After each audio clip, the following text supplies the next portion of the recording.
Bonjour mes amis, voilà, je vais vous parler aujourd'hui de la délivrance. La délivrance touche tous les domaines de notre vie.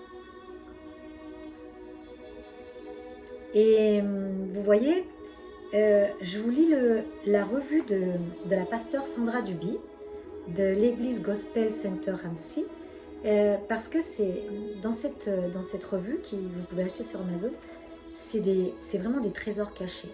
Alors, comme elle l'explique tellement bien, c'est pas la peine de l'expliquer avec mes propres mots, sinon avec les siens. Donc, comme je vous disais, la délivrance, ça touche tous les domaines de nos vies. Et le désir du Seigneur, pour ces temps qui sont les derniers, nous sommes dans les derniers temps, c'est que les maris et les femmes prient les uns pour les autres, que les parents prient pour leurs enfants et que les chrétiens le fassent pour leurs frères et sœurs en Christ. Nous avons tous besoin de délivrance. La délivrance est nécessaire pour avancer et pour se libérer, pour avancer librement dans notre vie en Christ.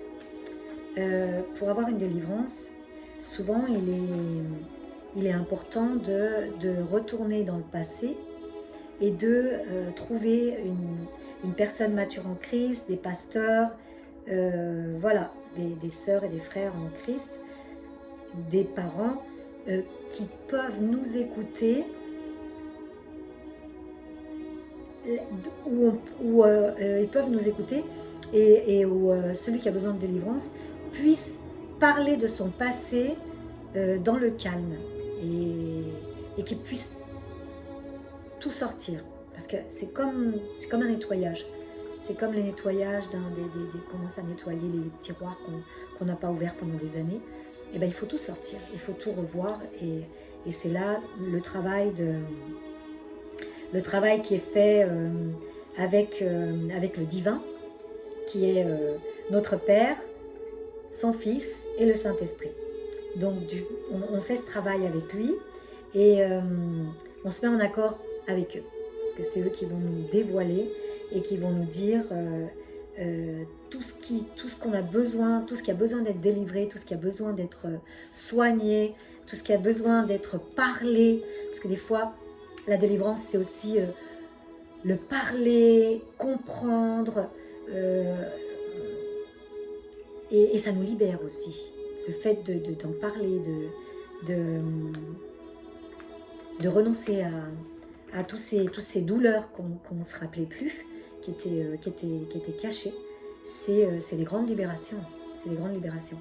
On a tous besoin de temps avec des personnes de confiance et de ce temps de se dire je vais prendre ce temps pour moi et je vais ressortir, je vais voir tout ce qui ne va pas.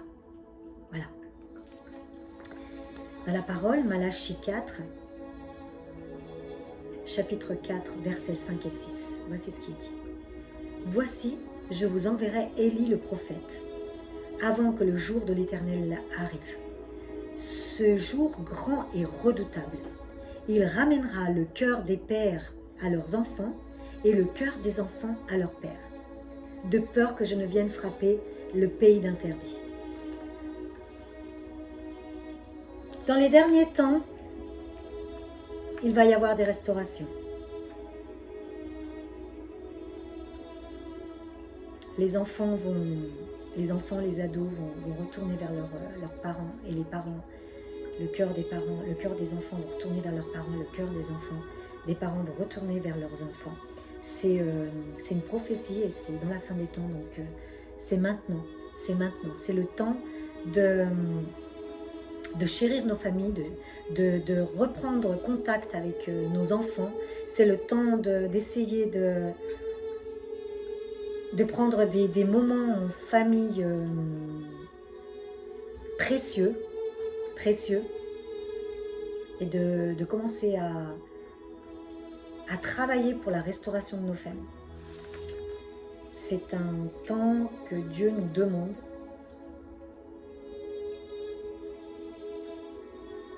parce que les enfants, beaucoup d'enfants qui sont morts spirituellement, qui sont endormis, Dieu va les réveiller. Dieu va les réveiller Ils vont revenir au Père. Ils vont revenir au Père, ils vont revenir à nous. Comme le prophète Élie, quand il vivait quand il vivait chez la veuve de Sarepte, et son fils mourut, et elle lui demanda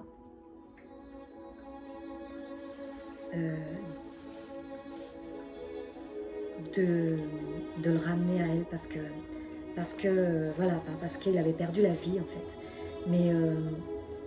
Mais le prophète Élie, il a demandé clémence à Dieu, et cet enfant est revenu à la vie.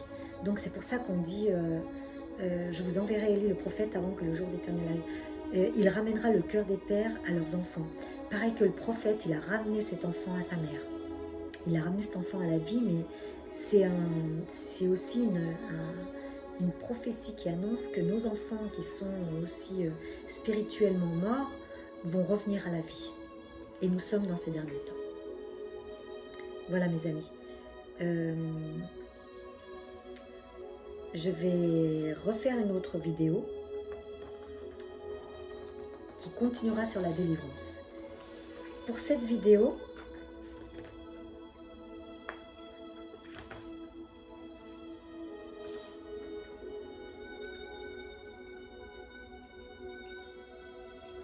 ou alors, je ne sais pas si continuer. Faites voir. Les 5 sources de nos souffrances. Les 5 sources de nos souffrances.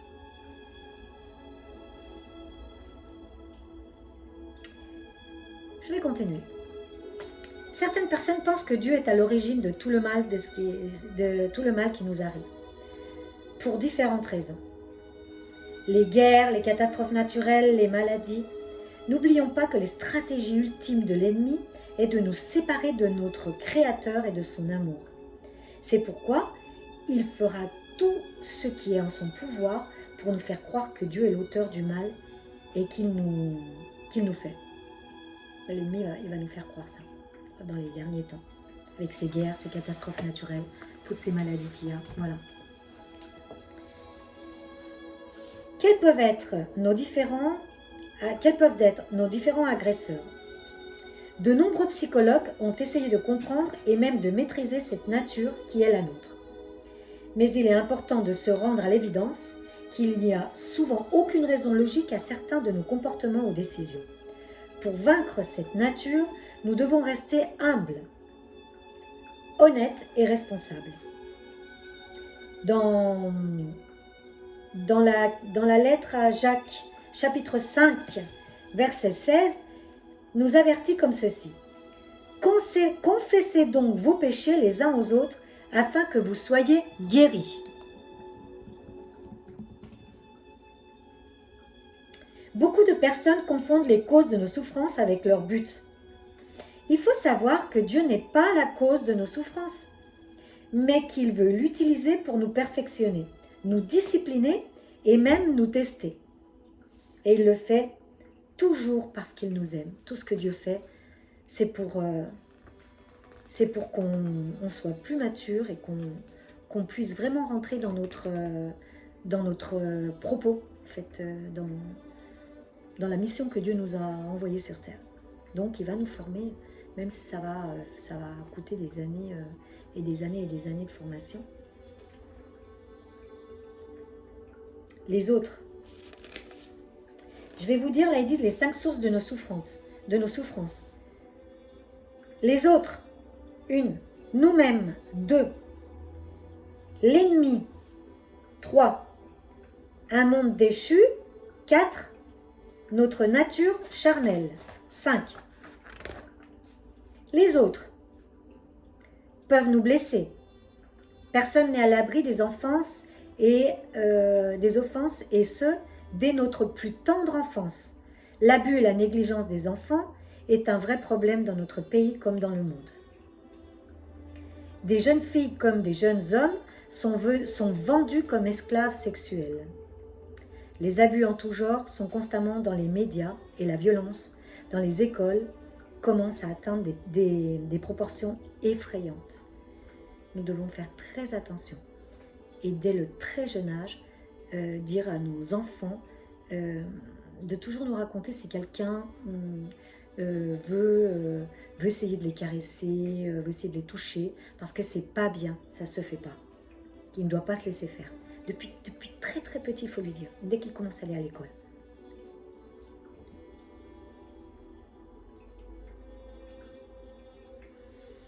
Les gens peuvent nous voler, nous mentir et nous manipuler, nous intimider et nous blesser de plusieurs manières. Et pourtant, Dieu nous a donné à tous le libre arbitre. Nous pouvons utiliser ce don pour blesser ou pour guérir, pour donner la vie ou pour donner la mort. Nous pouvons nous blesser nous-mêmes. Les mauvaises décisions, les conduites destructrices, l'abus de différentes substances, les mauvaises fréquentations, les négligences personnelles ne sont que quelques exemples de toutes les façons de se blesser soi-même. Nous sommes en grande partie responsables de notre santé et de notre destinée, et pourtant l'ennemi aime bien nous persuader du contraire pour que nous restions passifs face à nos problèmes. Les questions à se poser sont les suivantes. De combien de nos souffrances portons-nous la responsabilité? Combien de nos décisions ont engendré des souffrances dans nos vies? Dans ma vie, dans notre foyer comme dans notre travail. Troisième de nos souffrances, l'ennemi. Donc nous parlons de Satan. Et son armée sont consacrés à une mission bien précise. Nous voler, nous tuer et nous détruire. Dans Jean 10,10, il est écrit « Le voleur ne vient que pour voler, tuer et détruire. Moi, je suis venu afin que les brebis aient la vie et qu'elle l'ait en abondance. » Le Seigneur, quand il nous donne quelque chose, il parle toujours d'abondance. Il dit toujours qu'il va nous donner en abondance. C'est comme la multiplication des pains. Comme quand il a fait le miracle des pains et des poissons. Tout le monde en avait et il en restait. Il en restait 12 paniers, il en restait toujours. Donc c'est toujours de l'abondance. Éphésiens 6, chapitre 6, versets 12 et 13. Nous n'avons pas à lutter contre la chair et le sang, mais contre les principautés, contre les pouvoirs, contre les dominateurs des ténèbres d'ici-bas, contre les esprits du mal dans les lieux célestes. C'est pourquoi prenez toutes les armes de Dieu afin de pouvoir résister dans le mauvais jour et tenir ferme après avoir tout surmonté. Ça, c'est l'ennemi. C'est ce que nous devons faire. Nous revêtir de l'armure et de l'arme et résister chaque jour ferme sur les paroles de Dieu, sur ce que Dieu nous dit dans la parole, et non pas sur ce qu'on ressent ou ce qu'on entend. Sinon, notre vie doit être positionnée fermement sur les paroles que Dieu prononce sur nous. Les capacités et la puissance de l'ennemi sont limitées, mais il ne faut pas non plus les négliger. Il est très rusé. Dès l'instant où nous avons fait alliance avec Christ, nous sommes rentrés en guerre contre Satan. Et nous devons, pour tenir ferme, utiliser toutes les armes spirituelles que Dieu met à notre disposition pour être capable de déjouer ses plans et ses attaques. On peut tout en Christ qui nous fortifie. Parce que il a un sacré boulot avec nous. Mais il le fait. Il le fait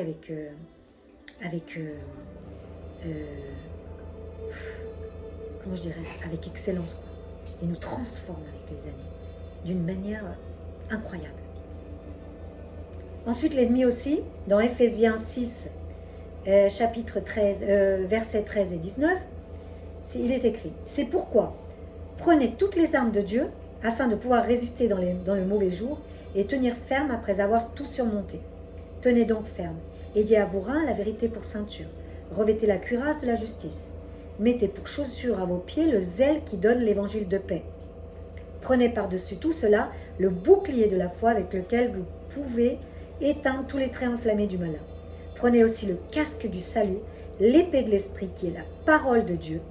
Faites en tout temps par l'esprit toutes sortes de prières et de supplications tous les jours.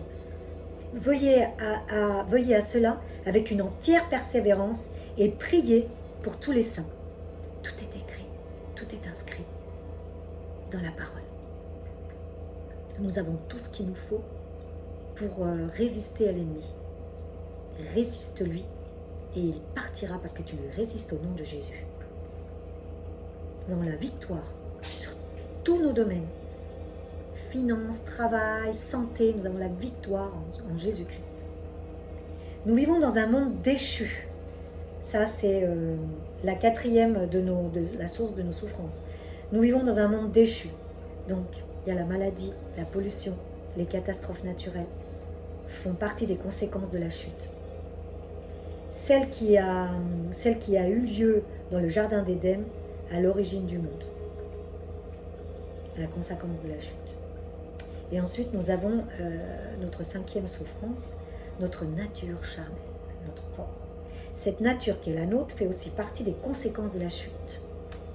Elle est souvent inconsciente, mais Paul en parle comme d'une force puissante. Dans la lettre aux Romains, chapitre 7, versets 23-24, il est écrit « Je vois dans mes membres une autre loi, qui lutte contre la loi de mon intelligence et qui me rend captive de la loi du péché, qui est dans mes membres. Malheureusement que je suis. Qui me délivrera de ce corps de mort ?» Nous sommes charnels, mes amis. Et donc, la chair veut toujours ressortir. Tous nos désirs, toutes nos peurs, toutes nos craintes veulent toujours ressortir, mais c'est là où nous devons mettre notre armure. Nos pensées doivent être renouvelées avec toute la parole de Dieu. C'est là le travail du Saint-Esprit durant toutes nos années de formation où nous devons mettre en pratique et être fermes là-dessus. Mes amis, je vous laisse parce que je vous ai bien instruit aujourd'hui et nous nous verrons dans une prochaine vidéo. Ciao, ciao! Soyez bénis!